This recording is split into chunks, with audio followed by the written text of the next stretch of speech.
दूध मलाई मिले। यदि कोदो समा भी मिले तो मैं कोदो समा को भी खा करके अपने समय को व्यतीत करने के लिए तैयार हूं। कि कोदो समा मेरे तो भर पेट न चाहती हो नदी दूध में धोती।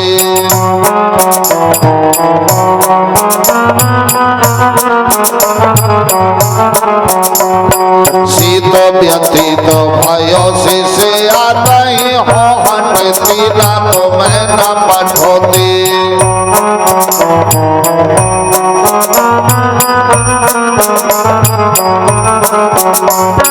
या घर पे काबा होना गयो पिए फूटो दबायो रे टूटी कठौती।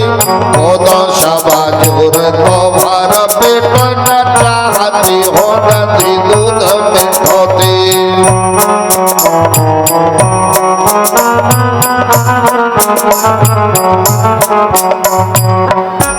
महाराज मैं भी आपको धनवान बना करके यह नहीं चाहती कि मेरे लिए रोज दूध मलाई मिले।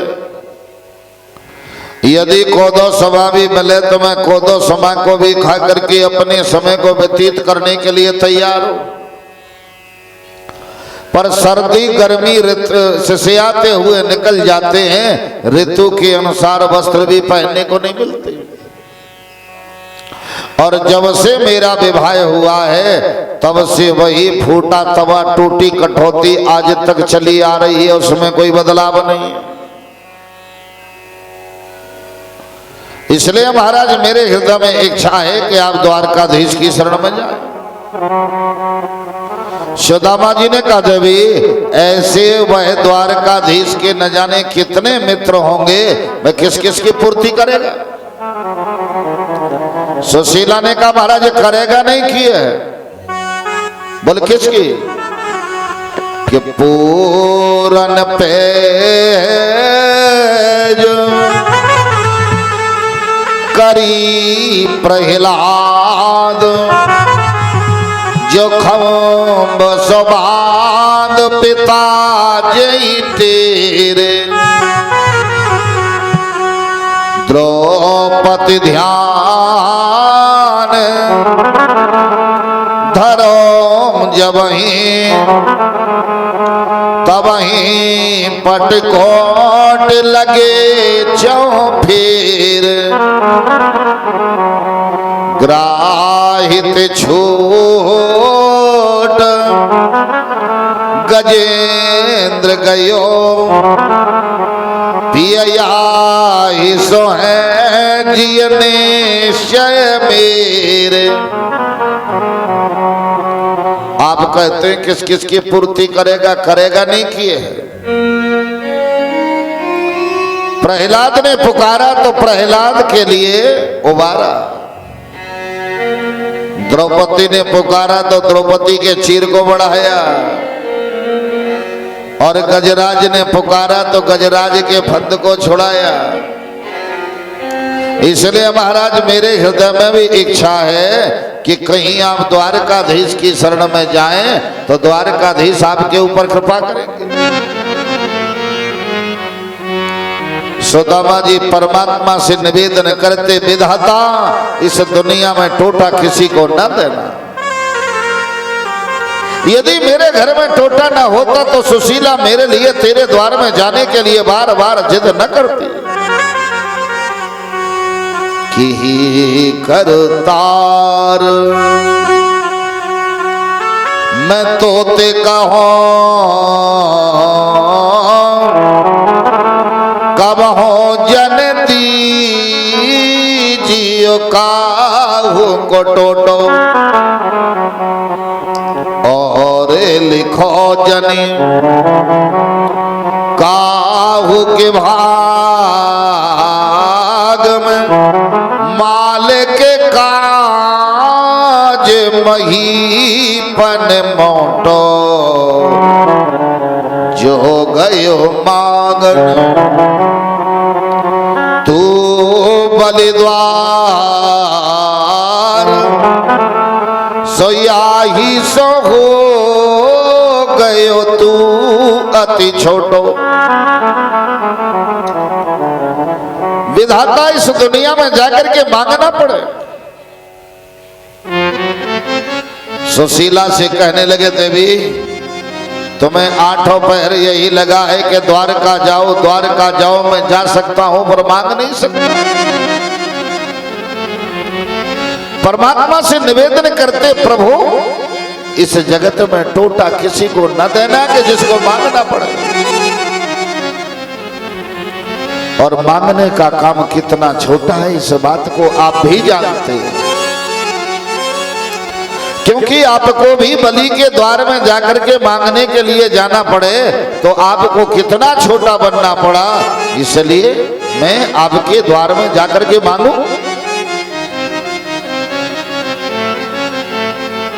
सुशीला से कहा देवी तुम्हें यह लगा है कि मैं द्वारकाधीश की शरण में जाकर के मांगू, मांग नहीं सकता।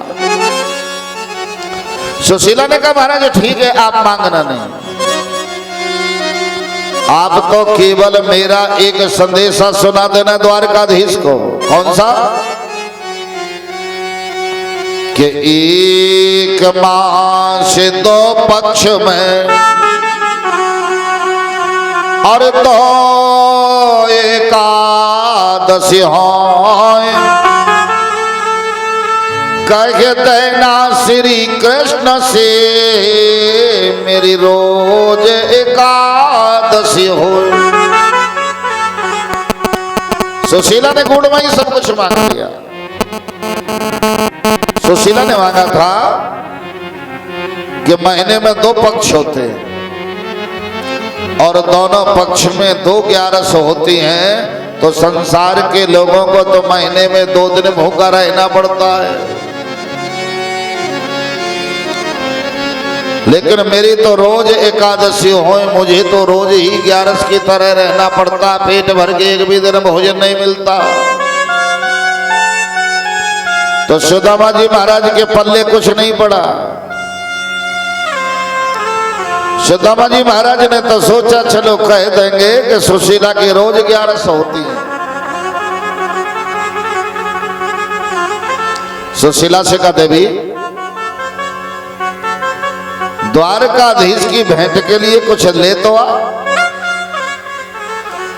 अब जब पहले ही दिन पेट नहीं भरता था तो अगले दिन के लिए तो बचे ही कहां जिससे भेंट भेज सके। सुशीला दौड़ी दौड़ी पड़ोसन के पास गई कि यह सुन के तब ब्राह्मणी और गई पड़ोसन पास,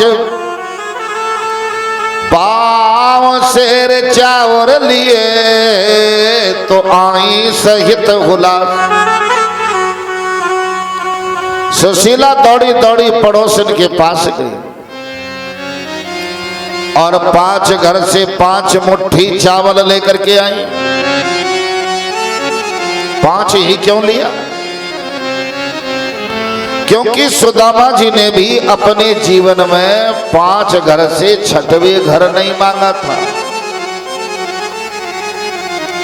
और दूसरे सुशीला ने सोचा कि यदि कहीं द्वारकाधीश ने मेरे पति से पूछा भैया कैसे हो, तो मेरे पति तो यही कहेंगे कि भैया मेरे समान सुखी इस दुनिया में कोई दूसरा नहीं। क्योंकि अपनी गरीबी का रोना द्वारकाधीश के सामने नहीं रो। देखिए जीवन में कितनी भी गरीबी आ जाए लेकिन दुनिया वालों के सामने रोने का प्रयास न किया जाए। यदि गरीबी का रोना दुनिया वालों के सामने रोने का प्रयास किया तो दुनिया वाले लोग हमारी अवहेलना कर सकते हैं, हंसी कर सकते हैं, ललकार सकते हैं, लेकिन हमारा सहयोग नहीं कर सकते। इसलिए गरीबी पर कभी रोना भी पड़े तो परमात्मा के द्वार में बैठ करके 2 आंसू डाल देना, लेकिन दुनिया वालों के सामने रोने का प्रयास न करना। आज सुदामा जैसे गरीब जिनके पास परमात्मा की भेंट को पहुंचाने के लिए भी कोई वस्तु नहीं। सुशीला 5 घर से 5 मुट्ठी चावल ले आई। सुशीला ने सोचा द्वारकाधीश देखेंगे तो देख करके ही पहचान जाएंगे कि घर के चावल नहीं, मांगे के चावल है।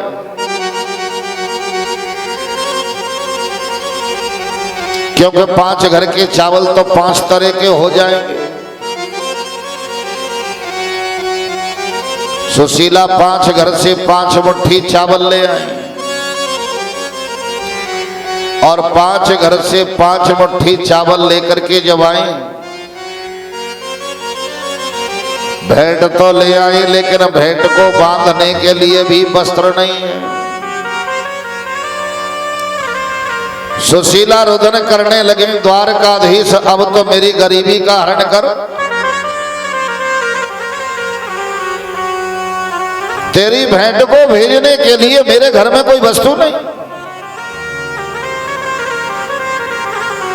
और अब मैं वस्तु को मांग करके ले आई तो तेरी भेंट को बांधने के लिए कोई वस्त्र भी नहीं। द्वारकाधीश अब तो मेरी गरीबी का हरण कर। सुदामा जी महाराज के पास जो फटी फटाई सी तौलिया थी उसी में बांध लिया कि सिद्ध करी गणपति सुमिर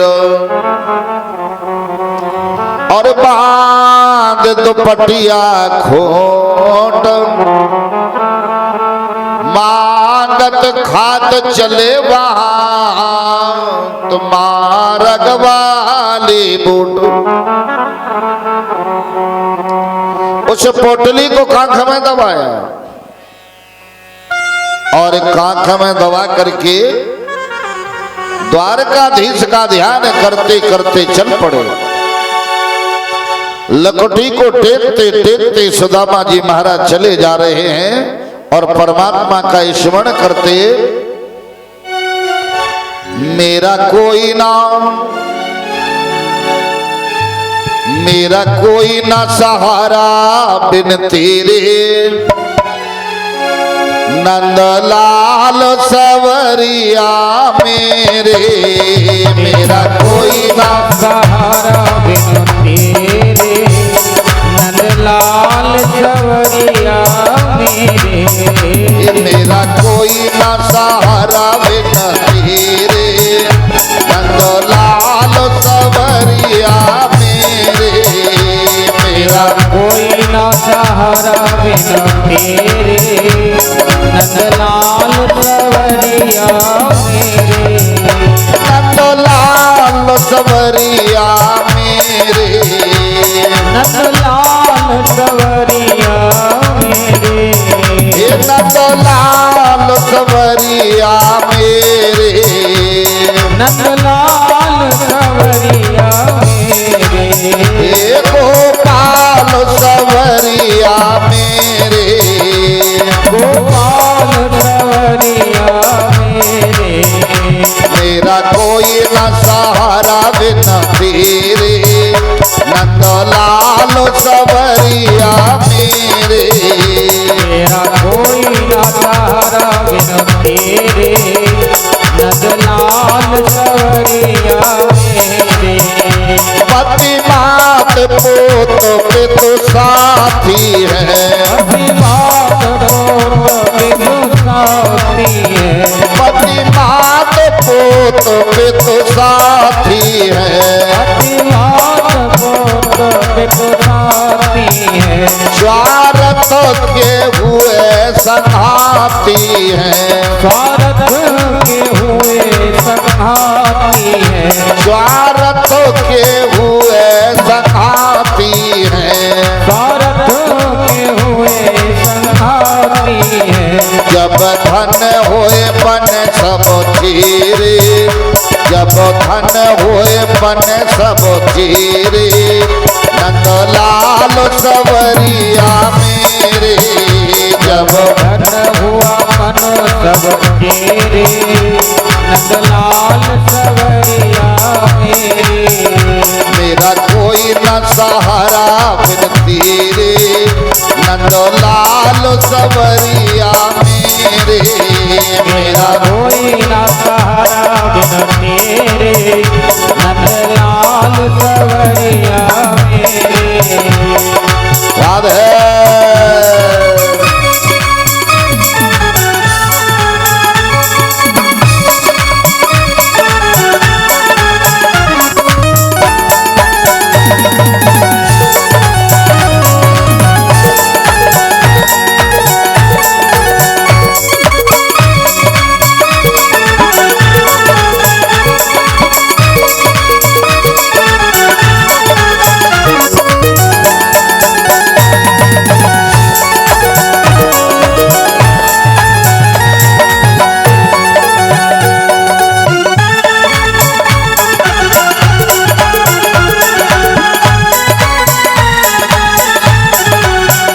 मेरा कोई न सहारा बिन तेरे नंदलाल सवरिया मेरे।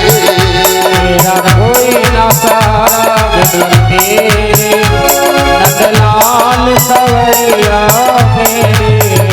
तुम सबके प्राण प्यारे हो, प्राण प्यारे हो, तुम सबके प्राण प्यारे हो। सबके प्राण प्यारे हो, घट घट की जानन हारे हो, घट की जानन हारे हो, घट घट की जानन हारे हो। घट घट की जानन हारे हो। मैं आन पड़ा दर तेरे, मैं आन पड़ा दर तेरे नंदलाल सवरिया मेरे।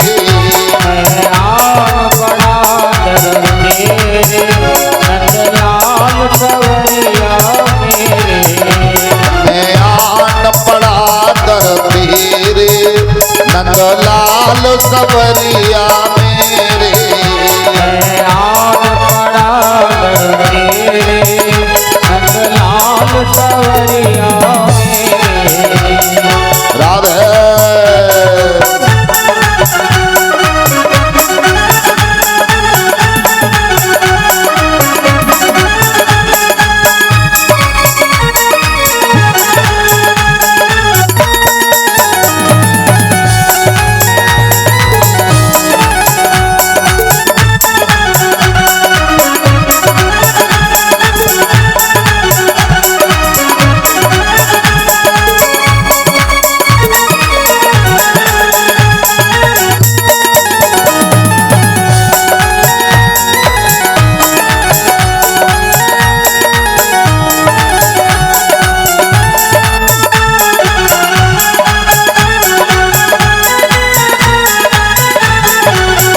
मेरा कोई न सहारा बिन तेरे नंदलाल सवरिया मेरे। मेरा कोई न सहारा बिन तेरे नंदलाल सवरिया मेरे। अब दर्शन दो नंदलाला जी, अब दर्शन दो नंदलाला जी, अब दर्शन दो नंदलाला जी। अब दर्शन दो नंदलाला जी। मन तड़प रहा गोपाल जी, मन तड़प रहा गोपाल जी, मन तड़प रहा गोपाल जी। मन तड़प रहा गोपाल जी। तुम आओ मेरे नियर नंदलाल सवरिया मेरे। तुम आओ मेरे नियरे नंदलाल सवरिया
सभी लोग बैठ जाएंगे अपनी जगह, बैठे, खड़े कोई नहीं रहेंगे। तो हुआ सुदामा जी महाराज लकड़ी को टेकते टेकते चले जा रहे हैं। और जब चलते चलते 3 दिन की अवधि व्यतीत हुई कि 3 दिवस चल विप्र के और 2 के उठे तब पाए, एक ठौर सोए कहो तो घास प्यार बिछाए। चलते चलते 3 दिन की मंजिल हुई तो थक गए, और थके तो एक पेड़ के नीचे लेट गए, और लेटे तो नींद लग गई। और नींद लगी तो द्वारकाधीश ने देखा कि अंतर्यामी आप हरि और जान भक्त की पीर, शोभत ही ठाड़ो कियो तो नदी गौतमी तीर। लीलाधारी ने वह लीला की, सोते हुए सुदामा जी महाराज को उठाया और गौतमी के तट पर ले जाकर के सुला दिया। और गौतमी के तट पर सुलाया। कुछ देर के बाद सुदामा जी महाराज की नींद खुली, और सुदामा जी महाराज की नींद खुली तो चारों तरफ देखा कि जहां मैं सोया था वहां वह जगह तो नहीं।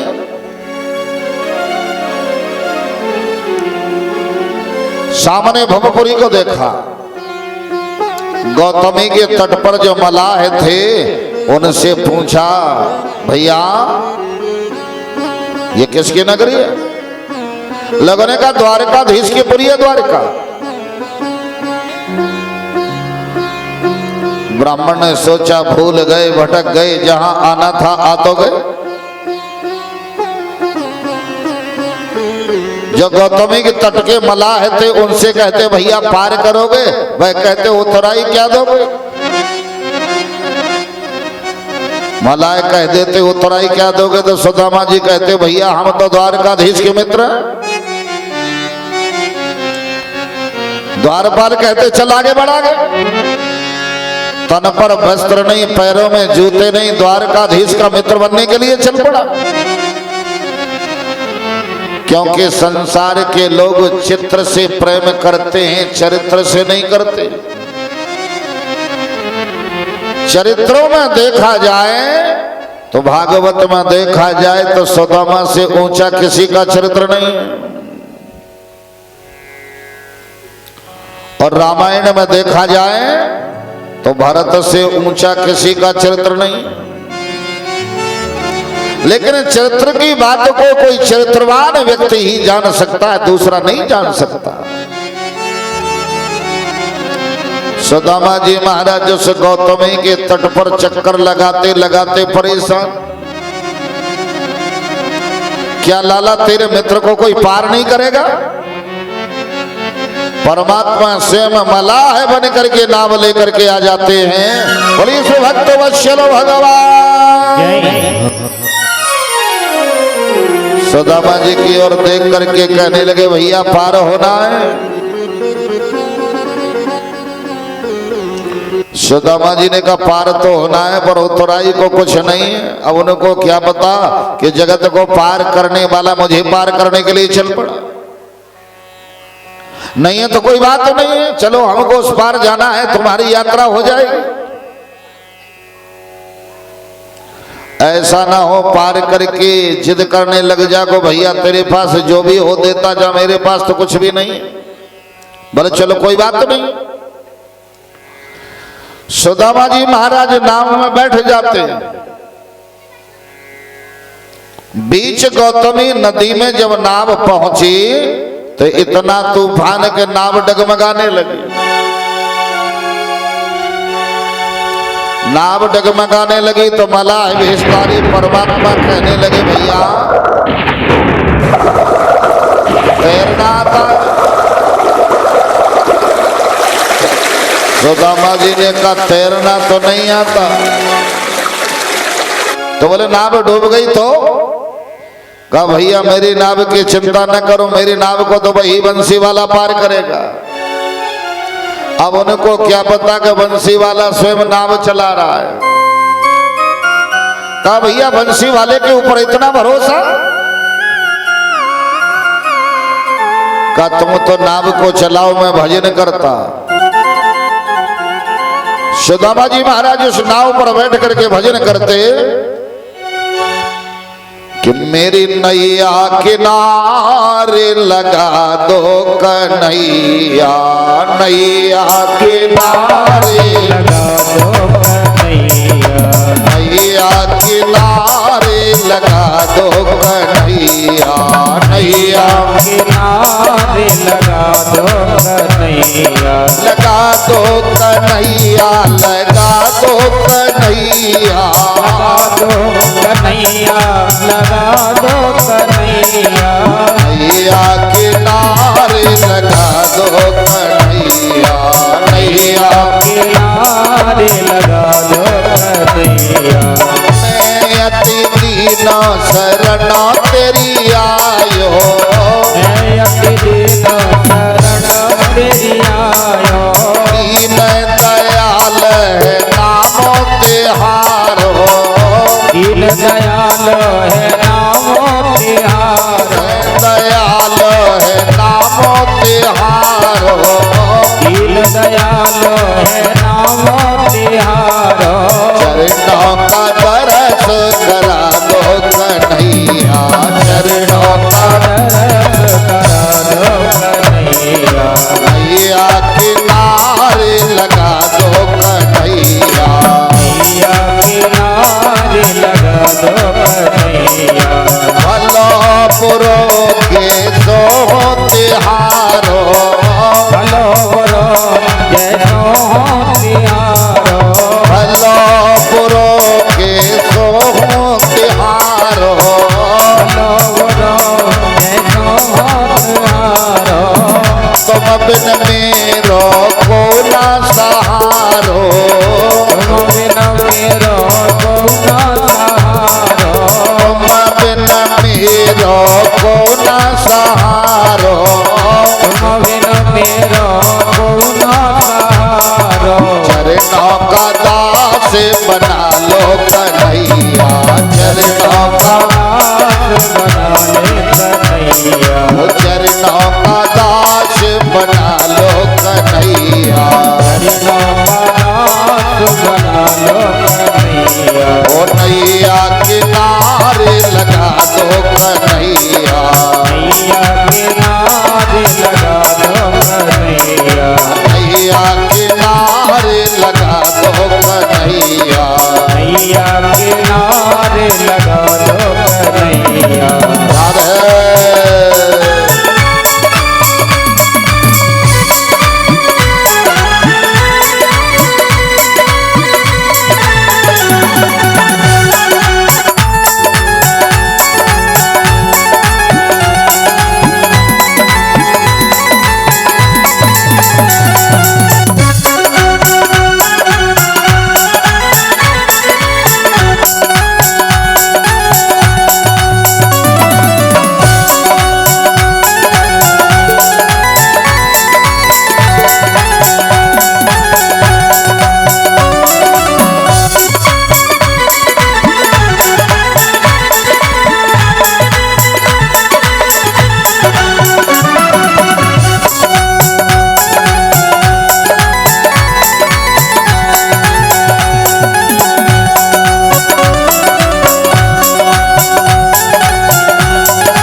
कन्हैया। बोलिए शिवा के बिहारी लाल की जय। सुदामा जी महाराज जब नाव में बैठ करके भजन करते, कुछ देर के बाद आंधी तूफान शांत हो। जैसे ही नाव किनारे लगी, सुदामा जी महाराज नाव से नीचे आ गए और नाव से नीचे आकर के 2-4 कदम आगे बढ़ाते हैं, फिर पीछे लौट करके देखते, फिर 2-4 कदम आगे बढ़ाते। भैया देखते कि ऐसा ना हो मैं चल पड़ूं या बाद में उतराई को आवाज लगाया कि भैया कुछ तो देता जा। अब सुदामा जी महाराज द्वारकाधीश के द्वारकापुरी में आ गए। लोगों से कहते भैया द्वारकाधीश का भवन कौन सा है? लोग कहते क्यों? बोले हम द्वारकाधीश के मित्र हैं। तो कहा आगे बढ़ा गए। गरीब के लिए कोई चीज सच्ची रास्ता भी बतलाने को तैयार नहीं हुआ। तो सुदामा जी महाराज अपने मन में प्रण करते कि मरने को नेम है और मरो तो हरि के द्वार, कब तो हरि पूछे तो कौन मरो दरबार। मुझे प्राण भी त्यागने पड़े तो मैं द्वारकाधीश के द्वार में जाकर के प्राण त्यागूंगा, जिससे द्वारकाधीश के कान तक मेरा नाम तो पहुंच जाए। भक्त के हृदय में ऐसे भाव को देखा तो दीन जान का वो पुरुष और कर गए लीनो आए और दीन द्वार ठाड़ो कियो सो दीन दयाल के जाए। एक सज्जन ने हाथ पकड़ लिया और जहां द्वारकाधीश का दरबार था वहां पर पहुंच गए। द्वारपालों ने सुदामा जी महाराज को ब्राह्मण जान करके प्रणाम किया। कहो महाराज कैसे आगमन हुआ? बोले हम द्वारकाधीश के मित्र हैं। पहले तो द्वारपाल को हंसी आई,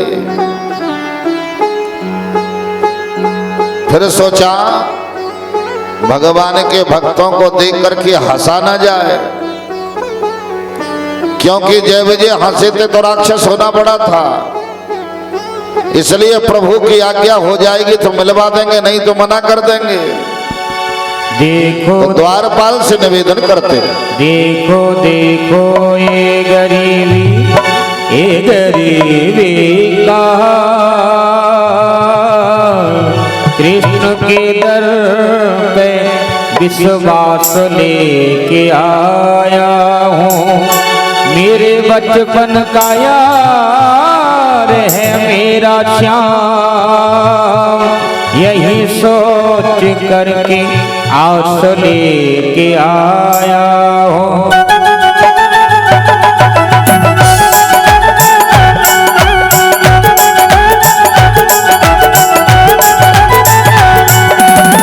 अरे द्वारपालों कन्हैया से कह दो, अरे द्वारपालों कन्हैया से कह दो, इधर पे सुदामा करीब आ गया है, इधर पे सुदामा करीब आ गया है।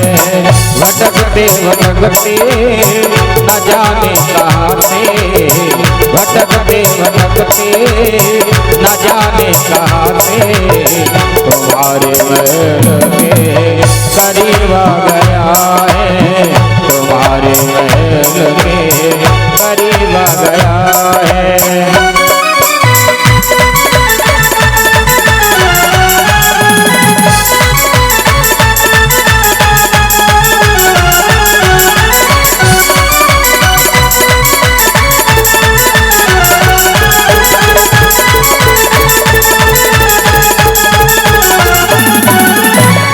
सर पर है पगड़ी न तन पे जावा, बता दो कन्हैया को नाम है सुदामा, बता दो कन्हैया को नाम है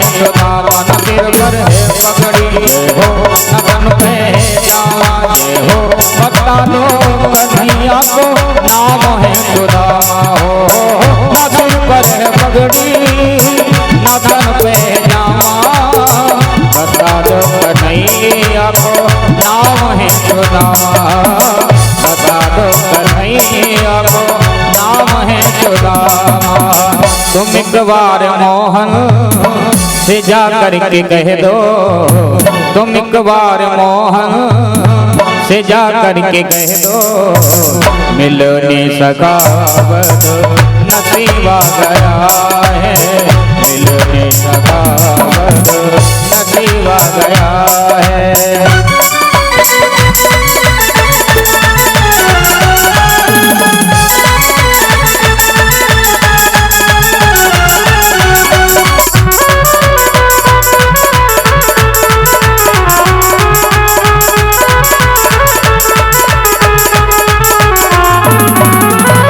सुनते ही दौड़े चले आए मोहन, लगाया गले से सुदामा को मोहन, लगाया गले से सुदामा को मोहन। सुनते ही दौड़े चले आए मन, लगाया गले से सुदामा को मोहन।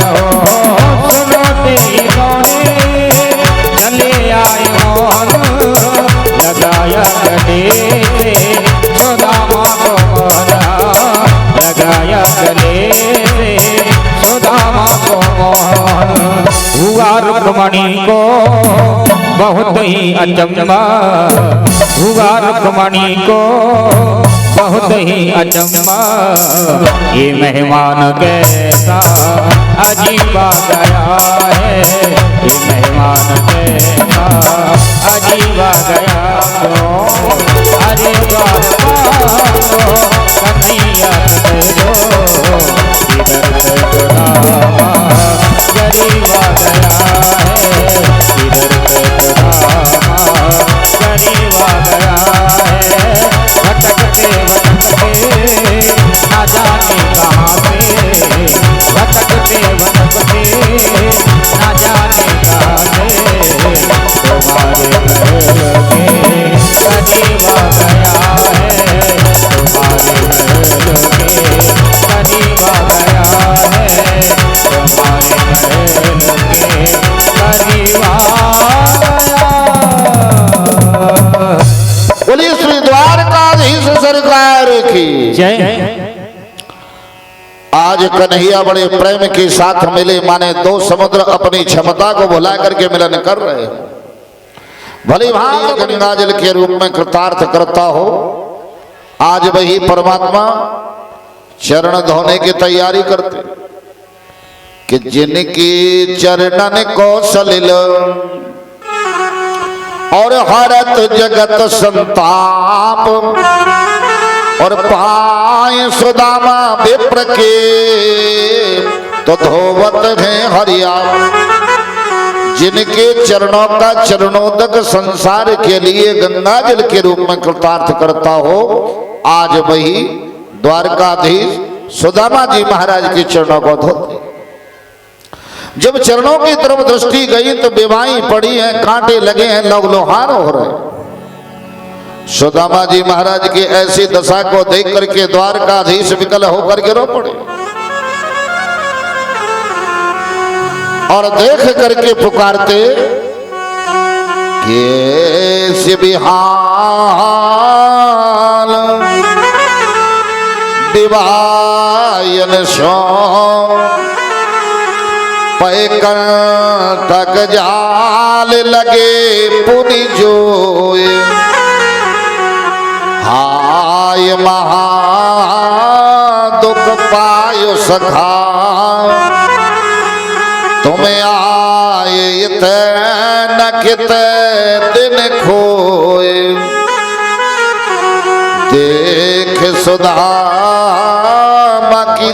जी ने सोचा कि कहीं छलांग लगाई, आंख में जो पोटली थी उसको खींच लिया। भैया चोरी की बात अभी नहीं भूले क्या? पुरानी याद दिला दी। खींच करके देखा, पोटली को खोला तो तंदुलों को देख करके कहने लगे भैया भाभी ने कितनी प्रिय के अलावा कुछ सोचा भी ना हो। मांगना तो दूर की बात, कल्पना भी अपने हृदय में न की हो। और ऐसे भक्त के लिए मैं होने लगी कि देखो इन्होंने मेरे भोजन की कीमत को भी नहीं समझा। रुक्मिणी ने समझाया, भगवान के भक्तों को भोजन का स्वाद नहीं भजन का स्वाद लेते हैं। कुछ लोग खाने के लिए जीते हैं, कुछ लोग जीने के लिए खाते हैं। ईश्वर के भक्त जीने के लिए खा रहे हैं और संसारिक प्राणी खाने के लिए जी रहे हैं।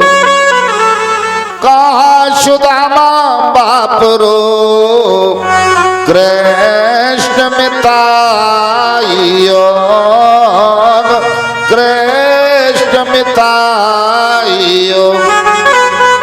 तो मित्रता मन की होती है, न धन से होती न तन से होती। सुदामा जैसे गरीब को द्वारकाधीश ने अपने जैसा वैभवशाली बनाया, तो इस जगत में पिता भाव से भजा तो पिता बन करके आए, सखा भाव से भजा तो सखा बन करके आए, भक्त की कामना की पूर्ति की। बोलिए श्री भक्त वत्सल भगवान की जय, श्रीमन नारायण भगवान। अब 10 मिनट का विश्राम है। ये लोग जलपान आदि करना चाहे कर सकते हैं, इसके बाद कथा पुनः प्रारंभ हो।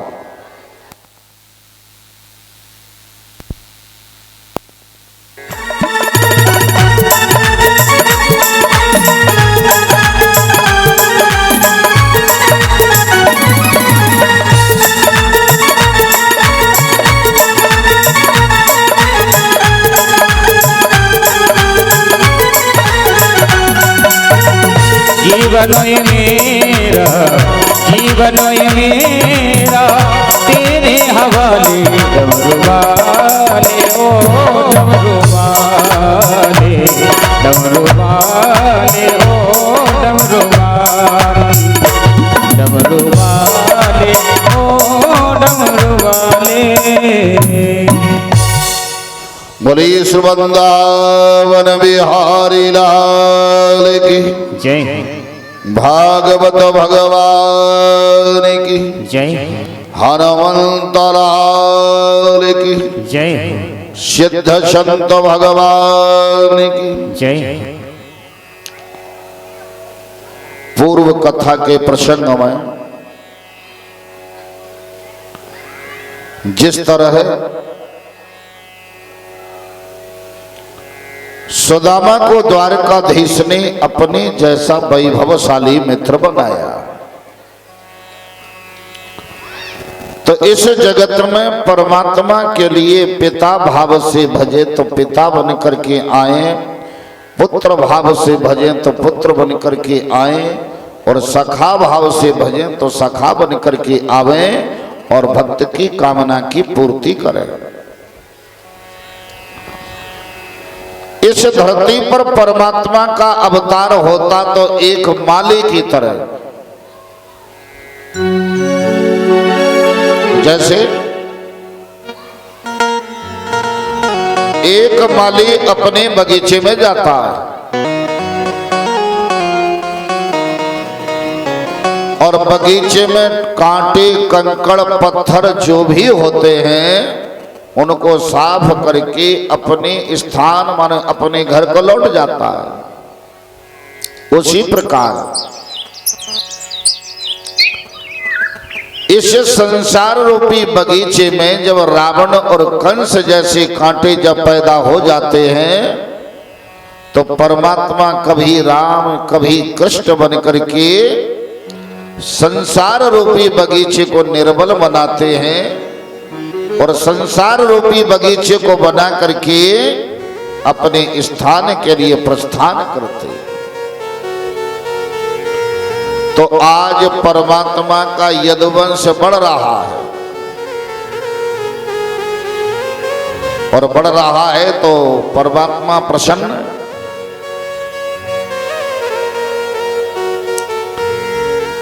लेकिन संसार की एक बात है, जब किसी भी प्रकार का वैभव जब बढ़ने लग जाता है तो उस वंश के लोग दुरुपयोग ज्यादा करते हैं। जैसे कोई वंश में बड़े पद पर स्थापित है तो बड़े पद पर बैठने वाले व्यक्ति ज्यादा दुरुपयोग नहीं करेगा, लेकिन उसके अगल बगल वाले ज्यादा दुरुपयोग करते। तो कृष्ण के वंश में, कृष्ण के वंशज ही बाजी वाले पैदा हो गए।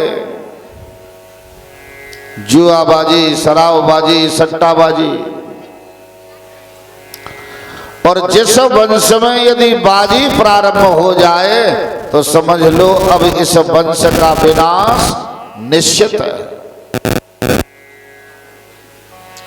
जब कृष्ण के वंश में ऐसे लोग पैदा हो गए तो एक दिन कन्हैया अपने हृदय में विचार करने लगे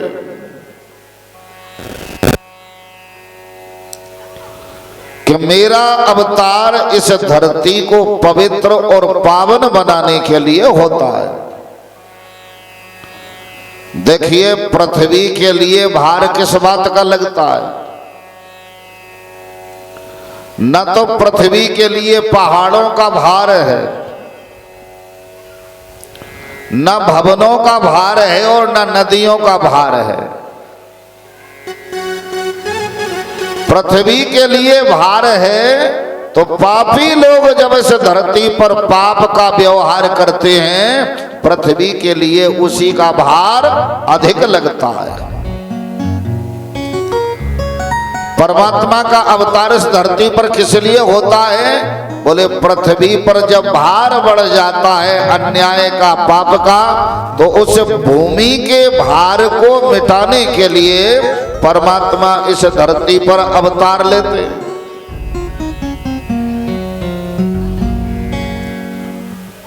तो परमात्मा बैठ करके विचार कर रहे हैं कि जितने असुरों का विनाश मैंने नहीं किया उतने तो मेरे ही वंशज बढ़ गए, क्योंकि यदुवंशी लोग ज्यादा बढ़ चुके थे। और यदि मैं यदुवंशियों को इसी प्रकार उपद्रव करते हुए छोड़ जाऊंगा तो मेरे अवतार का तो कोई अर्थ नहीं निकलेगा।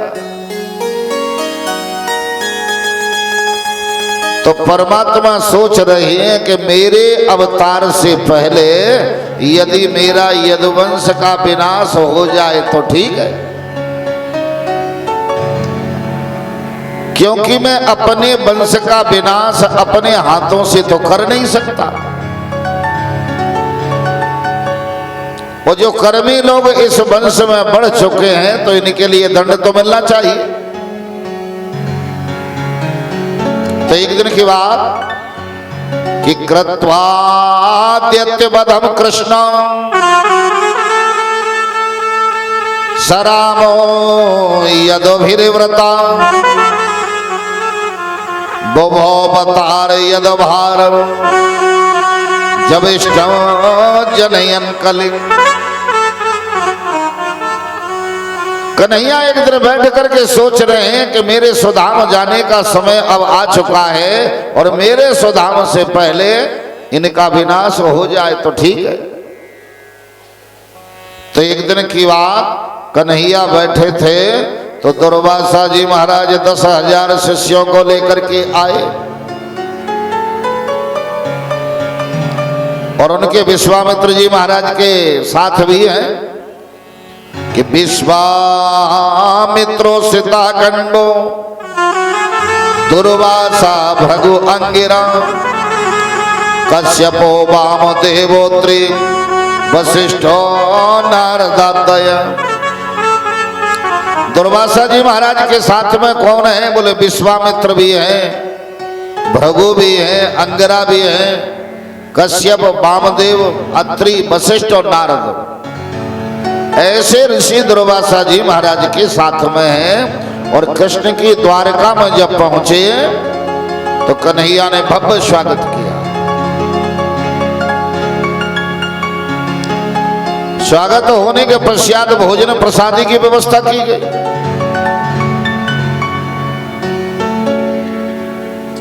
और जब भोजन प्रसादी की व्यवस्था हुई और भोजन प्रसादी करने के बाद दुर्वासा जी चलने को तैयार हो गए। कृष्ण ने कहा, भगवान आज तक आप आते थे तो 2-4 दिन मेहमानी करते थे,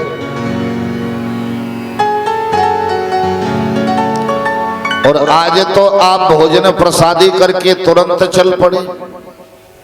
अरे क्या इस सेवक को सेवा का मौका नहीं दोगे, सेवा का अवसर नहीं दोगे? दुर्वासा जी ने कहा, राजन कल से चातुर्मास प्रारंभ हो रहा है,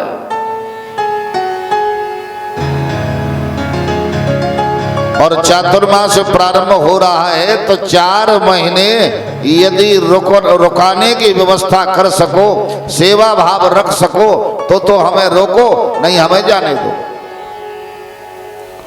क्योंकि संत लोग 4 माह चातुर्मास करते हैं। देव सौनी एकादशी से देव उत्थानी एकादशी तक का जो समय रहता है वह चातुर्मास किया करते हैं। 4 महीने संत लोग स्थान नहीं छोड़ते, क्योंकि बरसात के 4 महीने में जीव जंतु अधिक पैदा होते हैं। तो संत लोग सोचते कि हमारे पैर के नीचे दब करके जीव जंतु समाप्त न हो जाएं, और हमारे द्वारा हिंसा न हो, अपराध न हो, इसलिए संत लोग 4 महीने एक ही जगह पर निवास करते। तो कहा, राजन कल से चातुर्मास है, यदि 4 महीने रुकने की इच्छा हो और रोक सको, सेवा कर सको तो फिर हमें रुकने दो, नहीं तो जाने दो। कन्हैया ने सोचा 4 महीने में मेरे वंश का कुछ न कुछ तो हो ही लेगा, और इन ऋषियों की सेवा करने का भी अवसर मिल जाएगा। बोले भगवान, यदि आप 4 महीने रुके तो बड़े सौभाग्य की बात होगी। दुर्वासा जी महाराज अपने साथियों के साथ, जो विश्वामित्र, भृगु, अंगिरा, कश्यप, वामदेव आदि थे, उनके साथ में रुक जाते हैं। 10,000 शिष्य भी हैं।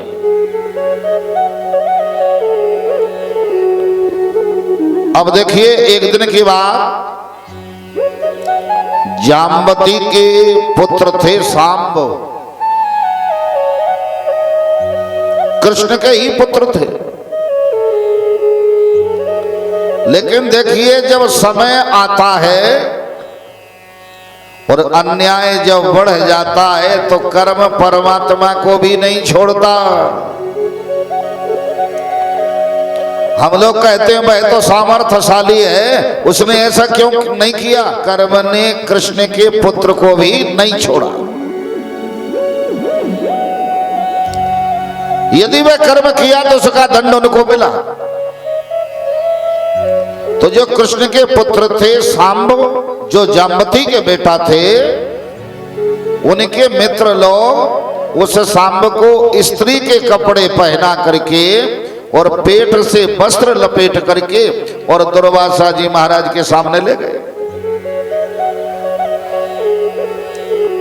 और जाकर के निवेदन करने लगे, महाराज आप त्रिकालदर्शी हैं कि एवं प्रलब्धा मुनितास्तिनो पिता नपं जनस्यन्ति मनादि मुक्तरम्। महाराज आप त्रिकालदर्शी हैं, संसार में भ्रमण करते हैं और संसार का उद्धार भी करते हैं। यह स्त्री आपके सामने एक निवेदन लेकर के आई है। बोले क्या? का यह स्त्री गर्भवती है और आपसे स्वयं पूछने में संकोच कर रही है, इसलिए कृपा करके यह बतलाएं, क्योंकि हम आपसे निवेदन कर रहे हैं उसकी तरफ से कि इसके यहाँ बेटा होगा या बेटी। दुर्वासा जी महाराज ने ध्यान धर के देखा तो वे जान गए कि यह तो पुरुष को स्त्री बना करके लाए। क्रोध में आर्त होकर के श्राप दे दिया, अरे मूर्खो, तुम संतों की हंसी कर रहे हो। एक तो हमें अपने घर में रोक लिया, दूसरे हमारा परिहास। इसके आना तो बेटा होगा न बेटी, इसके यहाँ तो तुम्हारे वंश का विनाश करने वाला मूसल पैदा होगा। क्रोध में आर्त होकर के जब ऐसे कहा तो वह घबराए, घबरा करके सामने के वस्त्र हटाए तो देखा मूसल ही निकला।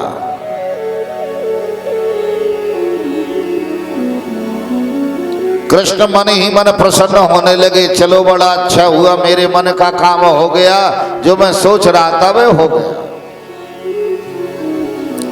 लेकिन महाराज उग्रसेन चिंतित हुए। महाराज उग्रसेन ने आदेश दे दिया, इस मूसल को घिस करके समुद्र के किनारे बहा दिया जाए। लेकिन विधि के विधान को मिटाने के लिए कितनी भी चतुराई के काम करो,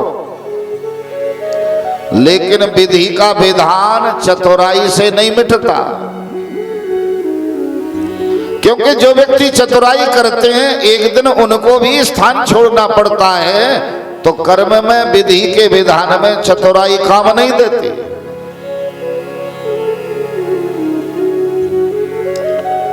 उन्होंने उस मूसल को समुद्र के किनारे घिसा। समुद्र के किनारे जो मूसल का अंश किनारे लगा, उससे छोरा घास पैदा हुआ। माने जिसको हम हाथ में पकड़ते हैं हाथ कट जाता है।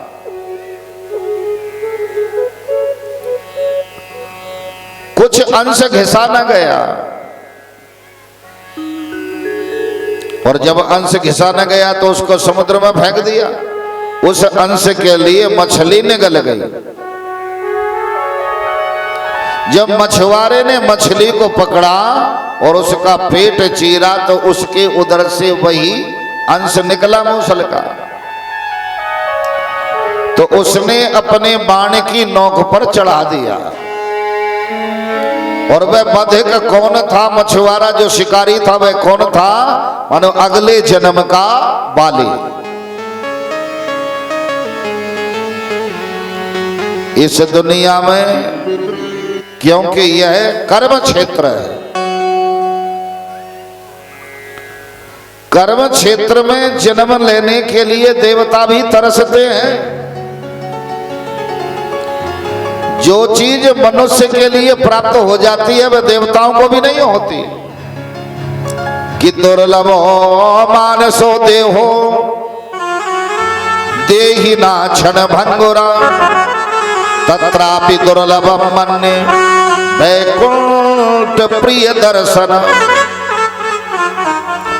मनुष्य कर्म के द्वारा वैकुंठ तक पहुंच जाता है, लेकिन देवता नहीं पहुंच सकते। क्योंकि देवताओं को तो हम लोग जो हवन करते हैं, यज्ञ करते हैं, भोग लगाते हैं, हमारे द्वारा दिया हुआ किनका ही उनको प्राप्त होता है, स्वयं नहीं कर पाते वे। और यह मृत्युलोक कर्म क्षेत्र है, इसमें कर्म के द्वारा हम जो भी प्राप्त करना चाहें वह प्राप्त कर सकते हैं। जब समय आया तो एक दिन ऐसा संयोग बना, यदुवंशी लोग आपस में मदरा पी करके झगड़ा करने लगे, एक दूसरे को मारने काटने लगे। लड़ते झगड़ते हुए समुद्र के तट पहुंच गए। और वही जो छोरा घास था, मन जो मूसल के अंश से पैदा हुआ था, उसको उखाड़ उखाड़ करके एक दूसरे में मारने लगे। एक दूसरे में मारते हैं तो लड़कट करके सब समाप्त हो जाते हैं, केवल एक पुत्र बचा। कृष्ण के पुत्र थे प्रद्युम्न, प्रद्युम्न के बेटा थे अनिरुद्ध, अनिरुद्ध के बेटा थे वज्रनाभ। उस आपसी युद्ध में केवल अकेले वज्रनाभ ही बचे थे। नहीं तो पूरे यदुवंशी समाप्त हो चुके थे। उसी एक अकेले वज्र नाम से फिर दोबारा यदुवंश चला है। नहीं, उस समय का यदुवंश केवल वहीं पर समाप्त हुआ, केवल एक पुत्र बच पाया था। वज्र नाम कुछ गोपियों को लेकर के कन्हैया ने अर्जुन को बुलाया और कहा, भैया अर्जुन, अब हमारा भी स्वधाम जाने का समय आ चुका है। आज से तीसरे दिन द्वारका समुद्र में डूब जाएगी। तुम इन गोपी और इस पुत्र को ले जाओ, परवरिश करना। इसके बाद इस बेटा के द्वारा, इस पुत्र के द्वारा यदुवंश बढ़ता रहेगा।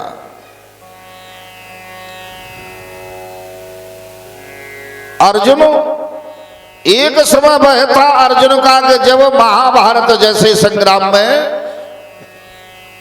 जब गांडीव की टंकार जब चलती थी तो बड़े बड़े योद्धा नतमस्तक हो जाते थे।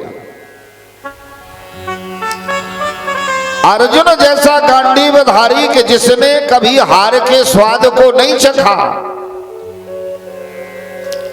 लेकिन आज अर्जुन जब गोपी और वज्रनाभ को लेकर के चलते हैं तो भीलों से लुट जाते हैं। भील लोग लूट लेते हैं अर्जुन को। अर्जुन के बाण भीलों पर लाप की तरह टूट जाते हैं। अर्जुन के बाणों का कोई प्रभाव नहीं पड़ रहा। इसलिए समय बड़ा बलवान है कि समय समय की बात है और समय बड़ा बलवान, और भीलन लोटी गोपिका तो वही अर्जुन बहिवान। इसलिए मनुष्य को अपने ऊपर गरूर नहीं, समय बहुत बड़ा है। समय कब किसको कायर बना दे और समय कब किसको योद्धा बना दे।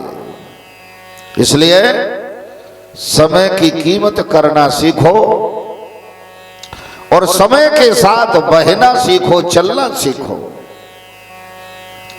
यदि समय के साथ कुछ घाटा भी पड़े तो उदास होने की जरूरत नहीं है।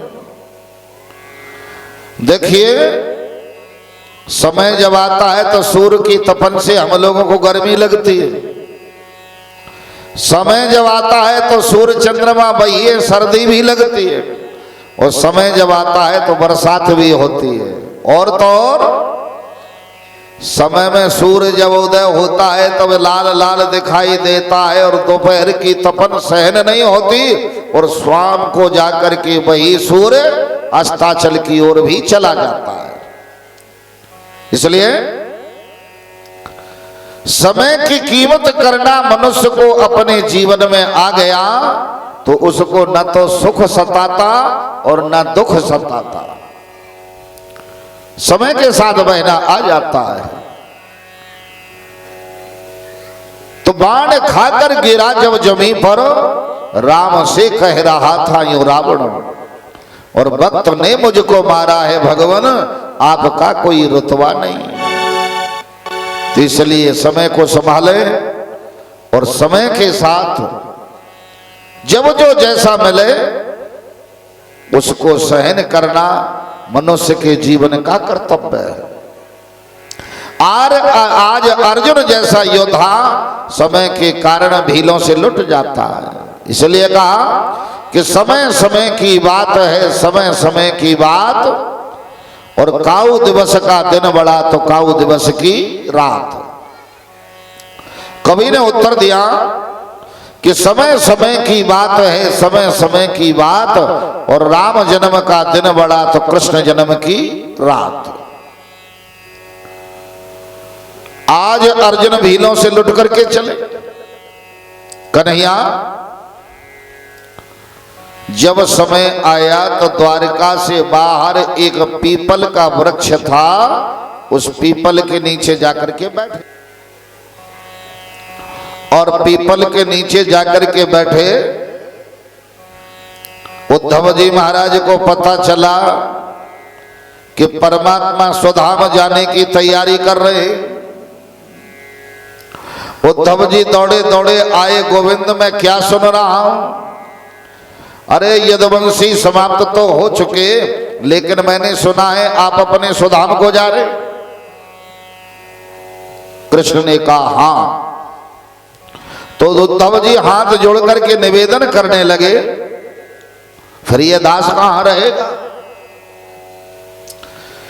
क्योंकि भक्त को तो केवल भगवान चाहिए, इसके अलावा और कोई वस्तु की आवश्यकता उसको नहीं रहती।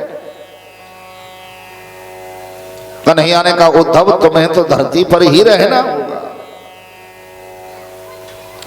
क्योंकि इस धरती पर भक्त होंगे तभी तो भगवान की कीमत होगी, तभी तो हम भगवान को पहचान पाएंगे। इसलिए कहा कि जब भक्त नहीं होंगे तो भगवान कहां होंगे? भक्त से ही भगवान की कदर है।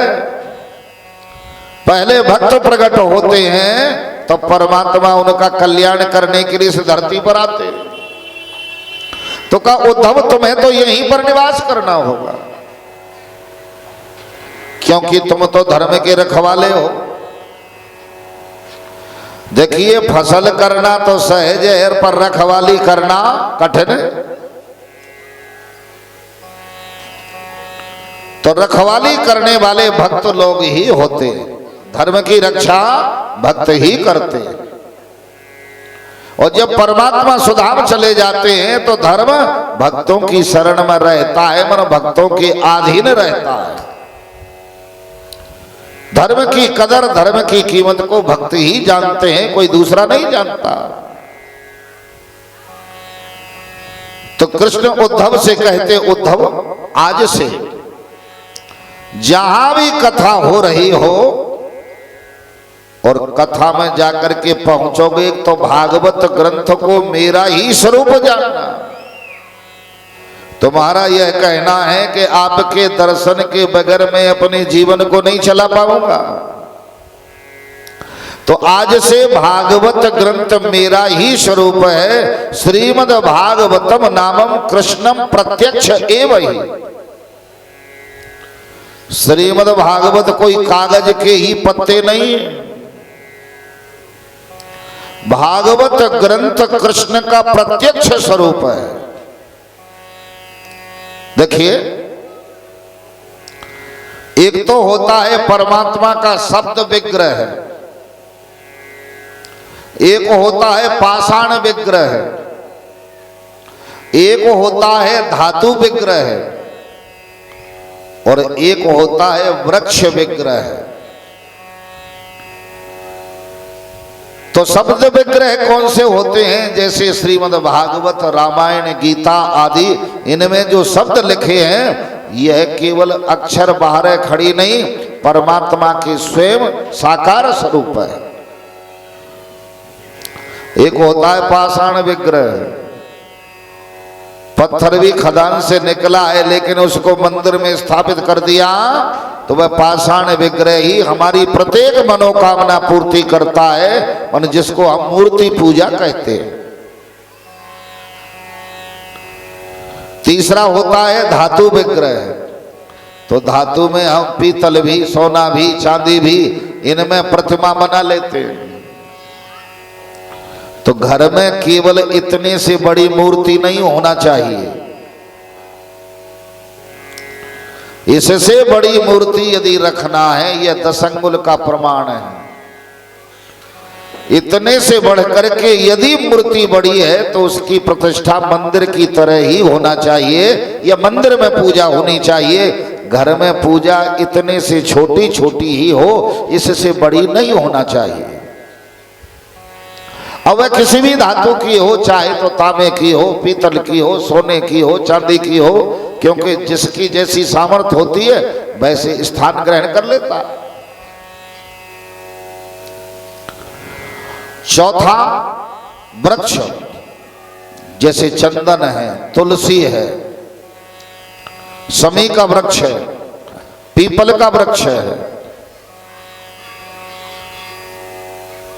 देखिए आप लोगों के यहां तो बड़े भाग्य की बात है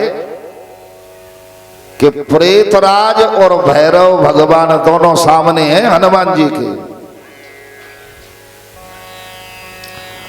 अब हम लोग एक कमी करते हैं, कौन सी? दर्शन करने तो बहुत आते हैं हनुमान जी महाराज की, क्योंकि सिद्ध प्रतिष्ठा है, लेकिन अगरबत्ती और दीपक लेकर के मंदिर की ओर भागते हैं। मनो अंदर रखेंगे तभी फल मिलेगा, अंदर नहीं रखेंगे तो फल नहीं मिलेगा। हनुमान जी की आपके यहां कितनी बड़ी कृपा है कि सामने पीपल और नीम के वृक्ष में भैरव जी का वास होता है, और पीपल का वृक्ष विष्णु स्वरूप तो है लेकिन प्रेत का निवास होता है। ऐसी सुंदर जगह है तुम्हारे यहां, कैसी? जिसके भी प्रेत परेशान कर रहे हो ऐसे स्थान पर 31 दिन दीपक जलाओ, आपके घर में आपको शांति मिलेगी। लेकिन ऐसे नहीं मंदिर की ओर भागे, नहीं, स्थान ये है प्रेतराज का, और भैरव भगवान भी वहां पर, क्योंकि दोनों ही वृक्ष यहां पर हैं, तो प्रेतराज का निवास पीपल में है और नीव स्वरूप भैरव भगवान का है, तो ये दोनों स्थापित है। तो जितना हम दर्शन उनकी मान्यता, मानो हनुमंत लाल की मान्यता करते हैं, क्योंकि हनुमंत लाल तो कलयुग के प्रत्यक्ष देवता हैं। वैसे तो हनुमान जी का चारों युगों में प्रताप है, क्योंकि चारों युगों प्रताप तुम्हारा, लेकिन कलयुग में तो प्रत्यक्ष है। इसलिए अगरबत्ती दीपक यदि इस स्थान पर हम लगाएं तो वहां से भी ज्यादा फल यहां का मिलेगा, क्योंकि प्रेतराज सरकार हैं और भैरव भगवान भी हैं। तो पितरों की शांति के लिए दर्शन हनुमंत लाल के करो, सिंदूर दान हनुमंत लाल को कराओ, और इत्र चढ़ाना है तो हनुमंत लाल को, लेकिन दीपदान और अगरबत्ती लगाना है तो यहाँ प्रेतराज सरकार और भैरव भगवान के लिए यह स्थान निश्चित, और निश्चित नहीं, हनुमंत लाल ने तो आपके लिए ऑटोमेटिक कर दिया। मन पीपल के साथ नीव का वृक्ष, तो भैरव भगवान भी और प्रेत के लिए भी स्थान। तो जिनके पितर यदि किसी को परेशान करते हैं तो दुनिया में भटकने की जरूरत नहीं है, आपके ग्राम में ही हनुमंत लाल ने ऐसी स्थान दे दिया, तो यहाँ परिक्रमा करेंगे, दीपदान करेंगे, अगरबत्ती करेंगे, तो घर के जो कुल देवता हैं, पितर आदि हैं, उनको शांति मिलती है। बोलिए श्रीमन नारायण भगवान की जय। तो कन्हैया पीपल के वृक्ष के नीचे मन द्वारका को छोड़कर के बाहर आए। उद्धव जी से कह दिया, उद्धव आप तो वृक्ष में भी दर्शन मेरा कर सकते हैं, पाषाण विग्रह में भी कर सकते हैं, धातु विग्रह में भी कर सकते हैं, और श्रीमद् भागवत ग्रंथ तो मेरा प्रत्यक्ष ही स्वरूप है। जहां भी कथा हो तुम्हारी फेरी अवश्य लगेगी। तो देखिए राम कथा होती है तो हनुमंत लाल की फेरी अवश्य लगती है, और भागवत कथा होती है तो उद्धव जी की फेरी अवश्य लगती है। अब हमारी आंखें उनका दर्शन कर पाए न कर पाए, लोग कहेंगे कोई आएगा तो दिखाई क्यों नहीं देगा, दिखाई तो देगा, लेकिन दिखाई देगा कि नहीं देगा इस बात का प्रमाण है महाभारत संग्राम में कन्हैया ने गीता सुनाई, और गीता सुनाने के बाद विराट रूप दिखाया, तो विराट रूप केवल अर्जुन नहीं दर्शन कर पाए और किसी ने नहीं कर पाए, जबकि सेना तो 18 अक्षौणी थी, 11 अक्षौणी कौरवों की और 7 अक्षौणी पांडवों की, लेकिन फिर भी विराट रूप के दर्शन दिखाई दिए तो केवल अर्जुन को ही दिखाई दिए। ऐसे ही कथा सत्संग में उद्धव जी महाराज की भी फेरी लगती है और हनुमंत लाल जी महाराज की भी फेरी लगती है। तो का तुम सत्संग का आनंद लेना, धर्म का प्रचार करना, धर्म की रखवाली करना। उद्धव को उपदेश दे करके कन्हैया उस पीपल के वृक्ष के नीचे लेटे तो चरण पर चरण रखे थे। तो परमात्मा के चरण में जो पद्म था वह मृग की आंख की तरह चमक रहा था, और मृग की आंख की तरह चमक रहा था। उधर से वही बधिक आया जिसने मूसल के अंश को अपने बाण पर चढ़ा लिया था। उस बधक ने मृग की आंख जाने करके जब बाण का संधान किया तो परमात्मा के चरणों में लगा। परमात्मा जैसे ही बैठे हुए, बधिक तो घबरा गया, परमात्मा को देख करके धनुष बाण फेंक करके चरणों में लेट गया। प्रभु मुझे क्षमा करे, मैंने कितना बड़ा अपराध कर दिया। परमात्मा ने कहा भैया तुम्हारा दोष नहीं है, यह बदला चुकाना था, मृत्यु लोक का नियम है। मैंने भी तुमको छुप करके मारा था, आज तुमने उस क्रिया को पूरा कर लिया।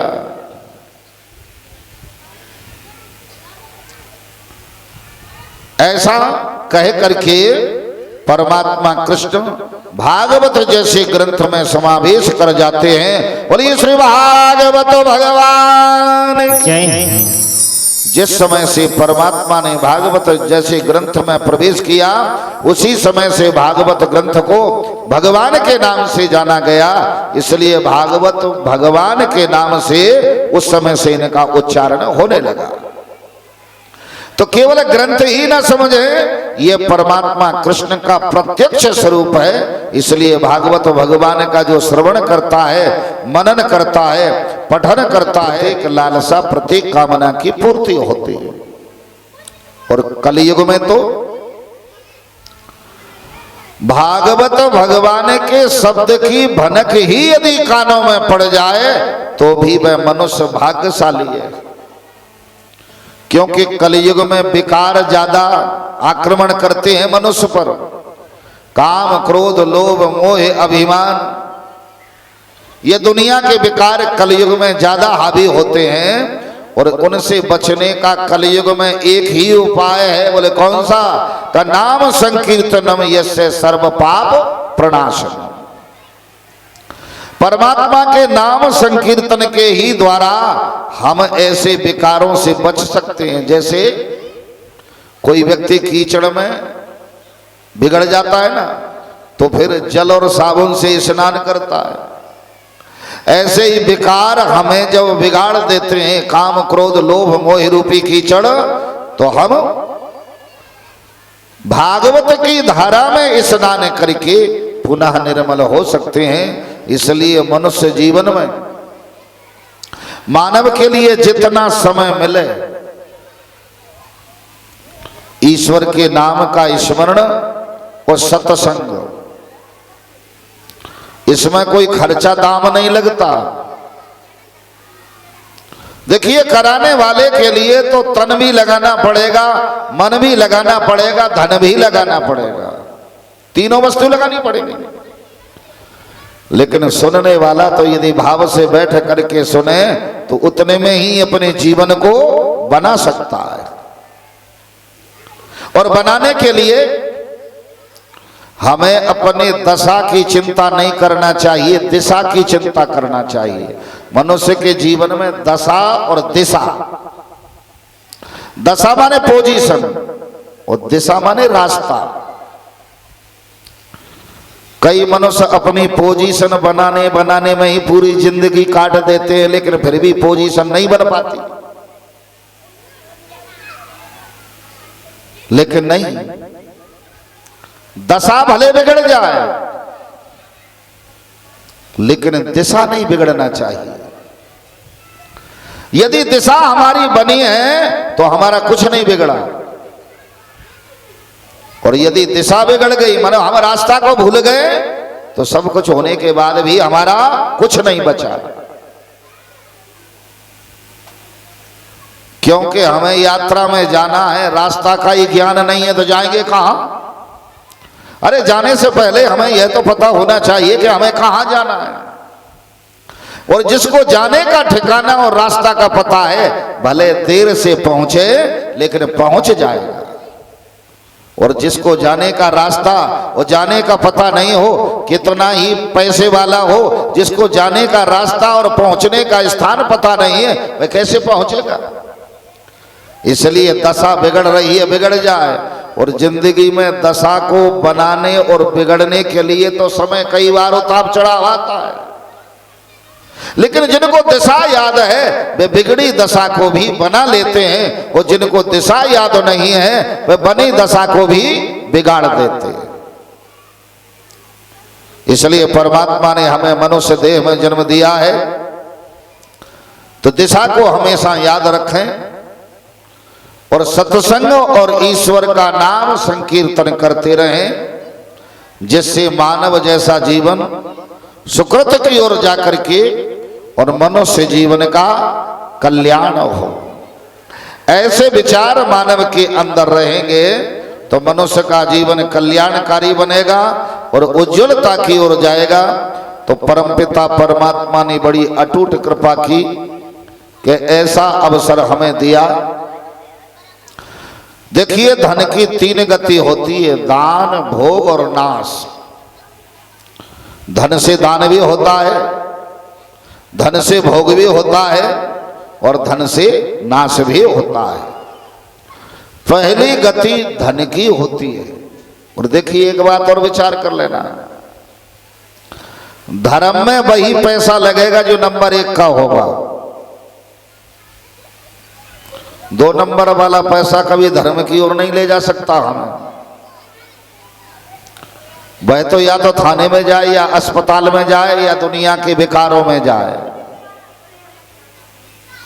तो ऐसा धन भी भाग्यशाली है, धन्य कहने के योग्य है, जो धन हमें परमात्मा के चरणों का आश्रय दे दे। तो देखिए, हमारे यजमान और यजमान परिवार पर परमात्मा की अटूट कृपा रही, जो ऐसा अवसर परमात्मा ने दिया।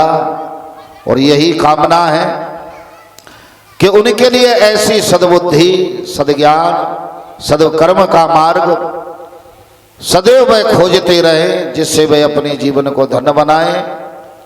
इन्हीं विचारों को लेते हुए श्रीमद् भागवत अपने 7वें विश्राम को लेती है, क्योंकि ना तो हम समाप्त कह पाएंगे न पूर्ण कह पाएंगे। और आज इस राजश्री जैसी भूमि पर 75वीं कथा के पुष्प हनुमान जी के चरणों में अर्पण करने का सौभाग्य मिला। विगत 30 वर्ष से चला, लेकिन आज इस भूमि पर 75 कार्यक्रम हो चुके। यह सब प्रभु का आशीर्वाद, उन्हीं की कृपा है। तो 75वीं कथा का पुष्प हम परमात्मा के चरणों में अर्पित करते हैं, क्योंकि प्रभु की कथा न तो समाप्त होती न पूर्ण होती। समाप्त उसको कहा जाता है जो आज तक हो, आज के बाद हो भी नहीं। और पूर्ण कहो तो 7 समुद्र का मस करूं, लेखन सौ बन राय, और धरती सब कागज करूं, हरि गुण लिखो न जाए। प्रभु की कथाएं न तो कभी समाप्त होती न पूर्ण होती, केवल विश्राम को लेती हैं। तो यहाँ पर भी श्रीमद् भागवत अपने 7वें विश्राम को प्राप्त करते हैं। इसी के साथ हम भी अपनी वाणी को विराम देते हैं। तो प्रेम के साथ परमात्मा का चिंतन करते हुए और 2 नाम प्रभु के नाम का संकीर्तन करेंगे और परमात्मा की एक होली, इसके पश्चात आरती का दर्शन करके प्रसाद लेकर के ही प्रस्थान करेंगे। बगैर प्रसाद के कोई प्रस्थान न करे। प्रेम के साथ पहले होली, इसके बाद हनुमंत लाल जी महाराज की विदाई, फिर आरती।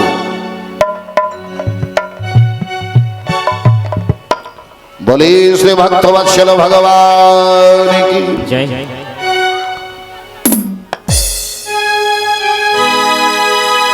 होली खेल रहे नंदलाल,